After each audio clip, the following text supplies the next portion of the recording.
Hi guys, welcome to Telugu truck vlogs Harish. నేను మీ హరీష్. మీ ముంగట ఒక ఓల్డ్ మోడల్ ఫైర్ ఇంజన్ వెళ్తుంది చూసారా? సో అది వచ్చేసి ఎప్పటిదో నెంబర్ కూడా ఏమో M80 అని మ్యాట్ తోటి స్టార్ట్ అయింది. అంటే 1980s బండి అది. సో నైట్ అయితే బండి లోడ్ అయితే అయిపోయింది. బండి పక్కనే పెట్టేసుకున్నాం. పేపర్స్ ఎగిస్తా అని చెప్పేసి అయితే అటు ఇటు అయితే తిప్పుకుంటా ఉన్నారు. సో ఈ విధంగా ఈరోజు వీడియో అయితే స్టార్ట్ అయితే చేయడం అయితే జరుగుతూ ఉంది. అటు ఇటు అంటే ఇప్పుడు పేపర్లు ఇచ్చే దగ్గరికి పోయినా, అక్కడికి పోతే ఇంకో దగ్గర బొమ్మన్నారు, మళ్ళీ అక్కడికి పోతా ఉన్నాను, మళ్ళీ అక్కడికి పోతే ఇంకో దగ్గర పోమంటారా, మరి ఏం కథ ఏమైతే అర్థం కావట్లేదు. సో బండి అయితే అక్కడ సైడ్కి అయితే పార్కింగ్లో పెట్టేసుకోమని అయితే అన్నారు. పార్కింగ్లో పెట్టేసి పేపర్స్ కోసం అయితే వెయిట్ అయితే చేస్తూ ఉన్నాను. ఇక ఇంతసేపు వెయిట్ చేస్తామని చెప్పేసి బయట టీ తాగడానికి అయితే వెళ్తా ఉన్నా. సో ఇదే మన కంపెనీలో Sun Flag Iron and Steel కంపెనీలో ఒక మంచి టెంపుల్ అయితే కడతా ఉన్నారు. మొత్తం రాయితోటి అయితే చెక్కుతూ ఉన్నారు. రాయి ఈ క్రేన్ తోటి రాళ్ళు పైకి ఎక్కించేసి పైన కళాకారులు అయితే ఉన్నారు, వాళ్ళు అయితే చెక్కడం అయితే జరుగుతుంది. సో నైట్ మనకు 10:30కి అయితే లోడింగ్ పాయింట్లోనే అయితే బండి పెట్టించారు. పొద్దుగాల అంటే నైట్ 10:30కి లోడ్ పెట్టిస్తే మనకు లోడ్ స్టార్ట్ అయ్యేటప్పటికి 3 ఆ టైం అయితే అయిందన్నమాట. 3:30 వరకు లోడ్ అయితే కంప్లీట్ అయిపోయింది. కాటా ఇట్లా పెట్టేసుకొని బిల్స్ అక్కడ ఇచ్చేసినాం. పేపర్స్ రావడానికి ఇప్పుడు ప్రస్తుతానికి టైం వచ్చేసి ఆల్మోస్ట్ 12 అయితే అవుతా ఉంది. ఇప్పటి వరకు అయితే పేపర్స్ అయితే రాలేదు. సో నేనైతే అక్కడ కూర్చొని ఎండ చూడండి ఎట్లా కొడుతుందో. ఎండ అయితే మామూలుగా లేదు. కూర్చొని అయితే రావడం అయితే జరిగింది. నేను వచ్చేసరికి మా బామ్మర్ దిగాడు, మంచిగా కర్రీ అయితే ప్రిపేర్ చేసిండు. చిలక నవ్వులు అవుతుంది చిలక.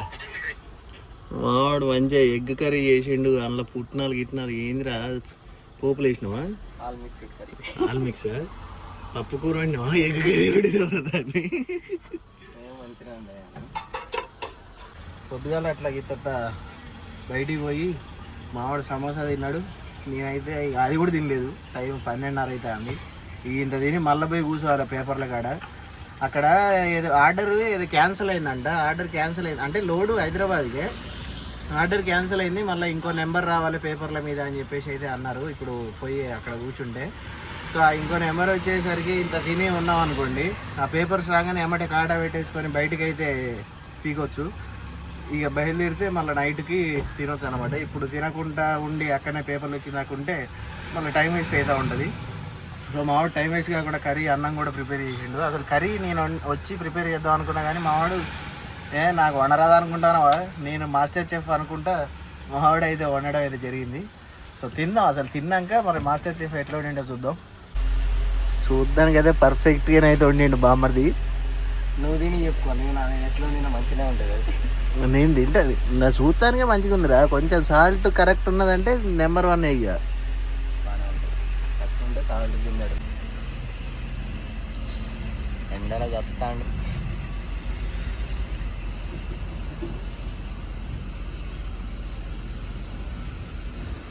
భలే కట్టుకున్నావుగా. ఏమైనా పేపర్లు ఏం చెప్తారుగా పేపర్లు ఏమైనా ఇంకా గంట పడుతుంది అంట. పడతావు ఎందుకంటే ఇటు తిరుగుతున్నాడు కూర్చోపోయినావు. మరి ఆడ కూర్చుంటేనో వీడు ట్రాన్స్పోర్ట్ వాడు ఫోన్ చేసి ఇత్తడు పో అడుగుపో అని వాడు అంటాడు. బండిలో వీడు కూర్చొనియాడు, అక్కడ వాడు కూర్చొనియాడు. ఏం చేయనురా? వాచ్మెన్ ఏమన్నట్లు వీడికి 5 సార్లు అటు ఇటు తిరుగుతాను. కాసేపు అయితే కొడతాడు. నన్ను ఏంది నువ్వు ఊరికే తిరుగుతాను, ఏం స్పై చేస్తాను ఆ కంపెనీలో అంటాడు. ఫోన్ పట్టుకొని ఎండ చూడు ఎట్ట బాస్తాందో, తలకాయ నొప్పి లేస్తాను. గొంతు కూడా ఆరకపోయినా. కొన్ని నీళ్ళన్న పోయిరా తాగుతా. పైసలు ఖర్చు అవుతుంది. కొన్ని నీళ్ళు అమ్మా నేను ఇంటికి వెళ్ళిపోతా.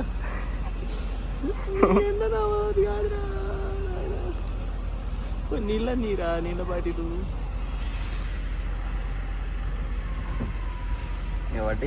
స్ప్రైట్ లోపల మంచిలు తెచ్చుకొనియాడు. 5 లీటర్ల కంటే ఎక్కువ అలౌ లేదంటాడు. చేపకోసారి మళ్ళీ ఈ ఎండలు ఈ బాటిల్ పట్టుకొని అక్కడ వాడి నీళ్ళ కడిగి ఉరకాలి. ఇది ఎక్కడికి కోసారా? ఇటు నీళ్ళ కురకాలి, అటు పేపర్ల కురక. ఆ పేపర్లే మన మొఖాన పడైతే పోతాం కదా అప్పుడే ఇక్కడి నుంచి. ఇప్పుడు ఏమన్నా మళ్ళీ పోవాలి అక్కడికి? నీళ్ళు అయిపోదామని వచ్చిన. అక్కడ లేవు నీళ్ళు.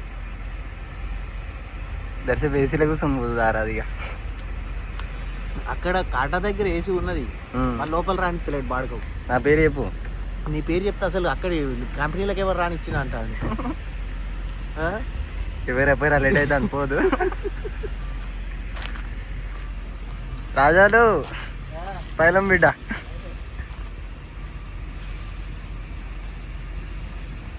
రాత్రి 2ంటికి లోడ్ అయితే నీ అమ్మ మధ్యాహ్నం 2ంటికి ఆ పేపర్లు వచ్చేది.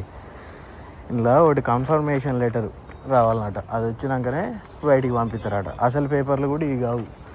మళ్ళీ ఇంకో ట్రాన్స్పోర్టర్ వచ్చేసి ఇంకో పేపర్లు ఇస్తాడు అన్నమాట. మళ్ళీ ఆ పేపర్లు తీసుకోవాలి. అంటే అవి ఏమంటే అయిపోతాయి అనుకోండి. ఇవి అయితే మనం కాటా ఎక్కియాలి. ఇంకో కాటా వెళ్ళిపోదాం పదండి. ఇక ఇచ్చిండా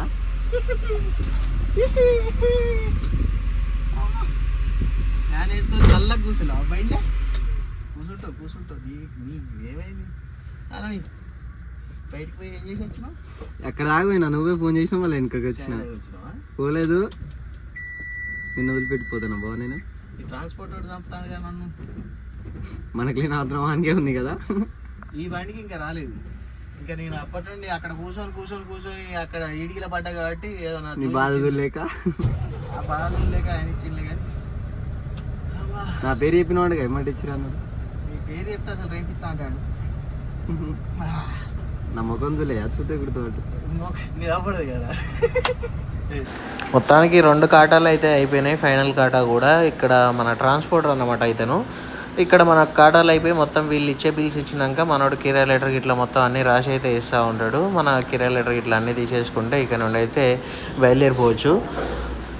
అమ్మయ్య మొత్తానికి అయితే అవతల పడతాను. పేపర్లు అన్నీ అయితే వచ్చేసినాయి. మళ్ళీ ఈ పేపర్లు మెయిన్ అంటే ఇది వచ్చేసి మెయిన్ గేటు, అది వచ్చేసి స్టార్టింగ్ గేటు.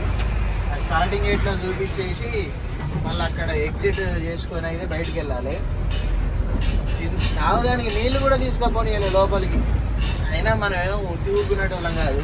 స్కూల్ క్యాన్ లోపల దాచిపెట్టాం. చిన్న దాచిపెట్టి పట్టుకొని ఏం పట్టాలరా నాయన. ఇది ఈ ఓవర్లోడ్ బండ్లు కొట్టి మొత్తం పక్కనే పడ్డది. అమ్మయ్య మొత్తానికి అయితే కంపెనీలోకి వెళ్ళి బయటకు అయితే వచ్చేసినాం. మొన్న నైట్ అయితే మన బండి అన్లోడ్ అయ్యి మనం బయటికి వెళ్ళాం కదా. ఆ రోజు ఫోన్ చేసి ట్రాన్స్పోర్ట్ అవుతాను అర్ధగంటలో లోడ్ అవుతుంది అని చెప్పేసి అన్నాడు అనమాట. అర్ధగంటలో లోడ్ అవుతుంది అంటే ఓకే అన్న. 24 hours లోడింగ్ అన్నాడు. ఓకే అన్న. నిన్న పొద్దుగాల ఫోన్ చేసి రమ్మన్నాడు అనమాట. పొద్దున వచ్చి ఇక్కడ పార్కింగ్లో పెట్టుకున్నాం. ఈ పార్కింగ్లో పెట్టుకుంటే మళ్ళీ సాయంత్రం లోపలికి ఎంట్రీ అయితే తీసుకున్నాడు 6:30కు. ఇక లోడింగ్ వచ్చేసి మాకు దగ్గర నైట్ 11:30కి అయితే లోడింగ్ పాయింట్లకు అయితే పిలిచారు అనమాట. ఈ అర్ధగంట లోడింగ్ అని ఊకంట అండి ఏందా కథ అని అయితే అనుకున్నా. కానీ వాస్తవానికి నిజంగానే మరి ఆయన చెప్పింది కరెక్టే. అర్ధగంటలో లోడ్ అయింది. పేపర్లు మాత్రం 24 గంటలు పట్టింది. ఆల్మోస్ట్ 12 గంటలు. రాత్రి 2:30కు లోడ్ అయిన బండి ఇప్పుడు 3 అయితే అది 3ంటికి బయటికి వెళ్ళింది. అంటే 12 గంటలు పట్టింది పేపర్లకు. ఇంకోసారి ఎవడ అర్ధగంటల లోడ్ అయితే గంటల లోడ్ అయితే అంటే సరే లోడ్ అయితే పక్కన పెట్టి కానీ పేపర్లు ఎన్నింటికి వస్తాయని అడగాలి ఫస్ట్. అట్లే ఉన్నది ఇప్పుడు నా కథ అయితే. మన ఆంధ్ర బండ్లు కూడా చాలానే ఉన్నాయి లోపల. నిన్న ఇక్కడ ఈ బంకు ముంగట కూడా ఒక 3-4 బండ్లు అయితే ఆగుండే.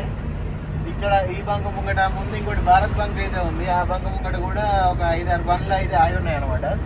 ఇక్కడికి నాకు తెలిసి ఐరన్ తయారయ్యే మట్టి గిట్ల వేసుకొని వస్తూ ఉన్నారు కావచ్చు. అండ్ అంతే కాకుండా ఈ కంపెనీలో మనకు రా మెటీరియల్ రెడీ అవుతుంది. అంటే మనకు దేనికోసం ఇప్పుడు లోపల రాడ్లను అవి అయితే చూసాం కదా. అవి అయితే దేనికి మనం కన్స్ట్రక్షన్లో కానీ ఎక్కడ యూజ్ చేసేవి అయితే కావు. మళ్ళీ ఇక్కడ నుండి వేరే కంపెనీ లోపలికి వెళ్ళేసి అవి మళ్ళీ వేరే తిరిగా మౌల్డ్ అయిపోయి వేరే పరికరాలు అయితే రెడీ అవుతాయి అని అయితే అనుకుంటా ఉన్నాను. సో ఇంతకుముందు చెప్పాను కదా నేను ఇక్కడ ముందర భారత్ బంక్ దగ్గరనైతే మన ఆంధ్ర బండ్లు అయితే ఉంటాయని చెప్పేసి ఇవే అన్నమాట. ఇది వచ్చేసి 16 టైరు. ఆ ముంగట ఇంకో బండి ఉంది. మంచి యాంగ్లర్లు కూడా కట్టించుకొని ఉంది. వర్షం చిన్న స్టార్ట్ అవుతుంది. ఏంటి వీళ్ళు లోడ్ అయినాక అడ్వాన్స్ పడ్డాక బయలుదేరుతారు కావచ్చు నాకు తెలిసి. లోడ్ అయిన పనులు ఆపుకొని ఉన్నారంటే అడ్వాన్స్ పడ్డాక బయలుదేరుతారు. మనకు వచ్చేసి కొబ్బరికాయ కిరాయి అయితే వచ్చింది కదా. సో ఆ కిరాయి తోటి మనం అయితే వెళ్ళిపోదాం. మనం అక్కడికి పోయేలోపు అడ్వాన్స్ అయితే పడిపోతుంది. సో కిరాయి చెప్పడం అయితే మర్చిపోయినా. 1800 అయితే రాసిర్రు. ఇక్కడ బండారా యువతల వర్తి అని చెప్పేసి ఒక ఊరు అయితే ఉంది. ఇక్కడ కంపెనీ అయితే ఉంది. ఇక్కడ నుండి లోడ్ చేసుకొని మనకు ఐడియా బొల్లారంకి అయితే ఈ లోడ్ అయితే వస్తూ ఉందన్నమాట. 1800 కిరాయి. ఇక మనకి ఎన్ని టన్నులు అయితే అంత లోడింగ్ ఖర్చు అయితే ఉండదు. ఇక్కడ ₹100 తీసుకుంటారు. లోడింగ్ చేసిన అమ్మాలి ఉంటారు కదా, ఛాయ్ మామూలు అంటే ₹100. మనకు బిల్లులు రెడీ చేసిన పర్సన్ ఉంటాడు కదా, ఆ పర్సన్కు 300, మొత్తం కలిసి 400 అలా లోడ్ అయిపోయి బయటకి అయితే వెళ్ళిపోతాం. అండ్ అంతేకాకుండా ఇక్కడ పార్కింగ్ దగ్గర పార్కింగ్లో పెట్టుకుంటాం కదా, ₹50 అయితే ఇవ్వాలి. ₹450 అంటే మనకు లోడింగ్ అయ్యి బయటకి అయితే వచ్చేస్తాం. సో అది మన లోడ్ ముచ్చట. ఇక ముందుకు వెళ్ళిపోతూ మనం జరిగే విషయాలు అయితే మాట్లాడుకుందాం. డే టైంలో బండారా బైపాస్ నుండి అయితే రావాలి, ఊర్లో నుండి అయితే ఎంట్రీ అయితే ఉండదు. ఈ బండారా బైపాస్ రోడ్డు కూడా బాగానే ఉంటుంది, కాకపోతే మధ్యలో సిమెంట్ రోడ్ అయితే ఉండదు అనమాట. ఆ సిమెంట్ రోడ్డు స్టార్టింగ్ నుండి ఎండింగ్ వరకు చిన్న పొక్కలు కూడా అయితే ఉండవు, అదైతే బాగానే ఉంటుంది. అండ్ ఇది వచ్చేసి ఇక్కడ కొత్తగా తూములు కట్టినట్టున్నారు, కాబట్టి ఇక్కడ మొత్తం రోడ్ అయితే తవ్వేసి ఈ విధంగానైతే తయారైంది. కొంచెం ఒక్క 200 మీటర్ల బిట్టు మాత్రం కొంచెం హోల్స్ అయితే గట్టిగా ఉంటాయి, జాగ్రత్తగా చూసుకొని అయితే నడపాలి. ఎందుకంటే మనకు ఈ లోడ్ అనేది ఏదైతే ఉందో మనకు బాడీ లోపల కూడా సగం హైట్ కూడా రాదు. అండ్ ఫ్రంట్ కొంచెం ప్లేస్ వదిలిపెడతారు, బ్యాక్ సైడ్ డోర్ సైడ్ కూడా కొంచెం ప్లేస్ అయితే వదిలిపెట్టి లోడ్ వేయడం అయితే జరుగుతుంది. బ్రేకులు కొట్టేటప్పుడు అయితే చాలా జాగ్రత్తగానైతే చూసుకోవాలి. మనం సడన్ బ్రేక్స్ కొట్టుకుంటూ పోతాం, మేము రప్పది జర్ర ఉరుకుతాం, సడన్ బ్రేక్ కొడదామంటే ఈ లోడ్ తోటి కాని పని. ఎందుకంటే ఒకవేళ మీరు కనుక సడన్ బ్రేక్ కొట్టారనుకోండి, ఆ రాడ్లు మొత్తం వచ్చేసి ముందు క్యాబిన్కి తగిలి క్యాబిన్ కూడా ఊడిపోయే ప్రమాదం అయితే ఉంటుంది అనమాట. ఈ లోడ్ ఎప్పుడు తోలినా కూడా చాలా జాగ్రత్తగానైతే తోలాలి. అండ్ చాలా వరకు మీరు వీడియోస్లలో చూసే ఉంటారు, ఏదైనా ఐరన్కి సంబంధించిన లోడ్ సడన్ బ్రేక్లు కానీ కొట్టడం వల్ల క్యాబిన్ మొత్తం లేచిపోయేదైతే చాలా వరకు యాక్సిడెంట్లు చాలా రికార్డ్ అయితే అయినాయి అనమాట. కాబట్టి ఈ లోడ్ వేసుకొని బండి నడిపేటప్పుడు అయితే చాలా జాగ్రత్తగానైతే ఉండాలి. అండ్ ఒకటే దగ్గర ఫుల్ ఒక రాయిని లాక్కపోయినట్టే ఉంటుంది, కాబట్టి ఇలాంటి లోడింగ్ మైలేజ్ కూడా రాదనమాట బండి. మనకు నార్మల్గానైతే 3.5 3.6 అట్లా వచ్చిందంటే ఈ లోడ్ మీద ఒక 2 పాయింట్లు ఇంకా 2 పాయింట్లు తక్కువనే వస్తుంది. అండ్ ఎగువ ప్రాంతాలలో వర్షాలు అయితే గట్టిగా పడుతూ ఉన్నాయి. ఇక్కడ మీరు చూసుకున్నట్లయితే వాటర్ చూడండి ఎంత పోతూ ఉన్నాయో. ఇంకా ఒక 5-6 రోజులు వర్షాలు గట్టిగా వస్తే అటు సైడ్ ఉన్న పాత బ్రిడ్జ్ అయితే మునిగిపోయిద్ది అనమాట. చాలా రోజుల తర్వాత ఈ రూట్లోనైతే వస్తూ ఉన్నాను. మన లెజెండ్లో నా లాస్ట్ ట్రిప్ ఇదే రూట్ అనమాట. అక్కడ మధ్యప్రదేశ్ పౌని అని అయితే ఒక విలేజ్ ఉంటుంది, కవాసా దాటినాక. ఆ కవాసాలో టింబర్ లోడ్ వేసుకొని ఈ రూట్లోనే వచ్చినాం. వయా బండారా, తుమ్సర్ నుండి నాగవీరు నుండి మూల్ నుండి చంద్రాపూరు. సో ఇది వచ్చేసి మనకు బండారా నుండి పౌని వెళ్ళే రోడ్డు. ఈ పౌని దగ్గరికి వెళ్ళాక మళ్ళీ లెఫ్ట్ తిరగాలి. లెఫ్ట్ తిరిగితే స్ట్రైట్గా నాగబీర్ అయితే వెళ్తాం. మూల్ దగ్గర మనము రైట్ సైడ్ తీసుకుంటే డైరెక్ట్ చంద్రాపూర్కి అయితే వెళ్ళిపోతాం అనమాట. సో ఈ లొకేషన్ అయితే చాలా బాగుంటుంది. మనకు ఈ వర్షాకాలంలో మంచిగా చెట్లు అవి మంచి పచ్చదనం మంచిగా కనిపిస్తుందిలే, కానీ ఫిక్స్డ్ రోడ్ అనమాట. ఎదురుగా ఏదైనా లారీ వచ్చినా ఏదైనా కూడా ఇప్పుడు మనకు బయటికి హై ప్రొజెక్షన్ లేదు కాబట్టి మనకి ఇబ్బంది ఏం లేదు.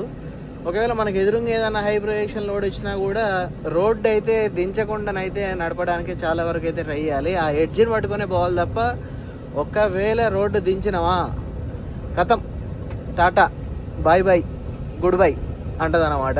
ఎందుకంటే దిగబడతాయి వర్షాకాలం మొత్తం పోత మట్టి కదా, అట్లా మంచి ఎక్కే టైంలోనే వచ్చింది బండి. కాకపోతే మన రూట్లో మనం ఉండాలి కదా, సో మనమే బ్రేక్ వేసుకోవాలి. సో ఇట్లుంటుంది ఈ రోడ్డు. అరే చూడిగా